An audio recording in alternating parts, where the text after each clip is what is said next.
No último vídeo, eu mostrei como você poderia estar fazendo a instalação do Sage no seu computador e duas versões web alternativas em relação ao software, o Sage Cell e o Sage Cloud. Nesse vídeo, eu vou te mostrar alguns princípios básicos necessários para você começar a usar ele, entre eles o de como usar o Sage como uma simples calculadora e algumas funções comuns do software. Ainda, é importante dizer que os conceitos a serem tratados valem tanto para o software quanto para a versão web do Sage. Começando então pelo primeiro tópico, você pode sempre usar o Sage para fazer algumas contas simples. Se você, por exemplo, digitar 12 mais 34 no terminal, ele vai te retornar o valor 46. A partir daí, é possível montar expressões bem maiores. Por exemplo, essa expressão que retorna esse valor aproximado no software. Aqui é importante destacar alguns pontos. As operações básicas são representadas por símbolos que a gente já conhece. O sinal de mais, o hífen, o asterisco e a barra. Além disso, percebe que nessa expressão foram usados vários parênteses ao invés de colchetes ou chaves. Isso porque o Sage usa os colchetes e as chaves especificamente para representar listas e conjuntos. O símbolo para expoentes é o acento circunflexo, que também pode ser representado por dois asteriscos seguidos. Nesse exemplo, as duas expressões vão fornecer o mesmo resultado.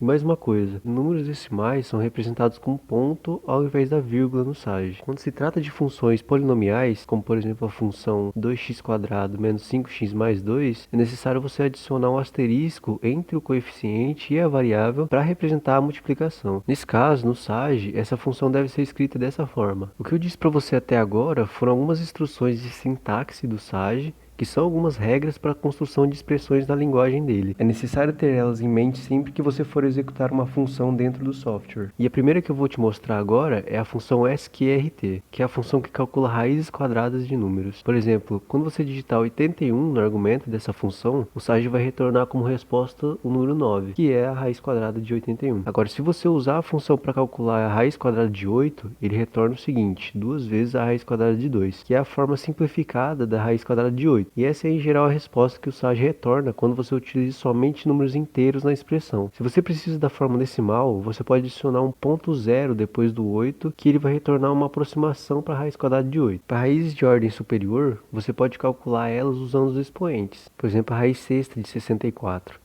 Já as funções exponenciais, elas são feitas usando o acento circunflexo para serem calculadas suas potências, como por exemplo o 2 elevado à terceira e o 3 elevado à quarta. Uma exceção é o caso da exponencial de Euler, que pode ser representada tanto por essa forma quanto dessa forma, onde aqui a letra E representa o número de Euler. Por exemplo, essa expressão vai retornar o valor igual a zero no terminal do software. Para logaritmos, a gente tem a seguinte sintaxe, log de A a B. Aqui, o A representa o logaritmando e o B representa a base a qual vai ser calculado o logaritmo. Então, por exemplo, escrevendo essa expressão no Sage, que é o logaritmo de 100 na base 10, o Sage retorna o valor 2. Para essa outra expressão, que é o logaritmo de 100 na base 2, a gente tem como resultado esse valor no terminal. Para o logaritmo natural, o ln, ele é representado aqui somente por log de A. Percebe que basta somente omitir o termo B na função logaritmo. Assim, essa expressão vai nos retornar o valor 4.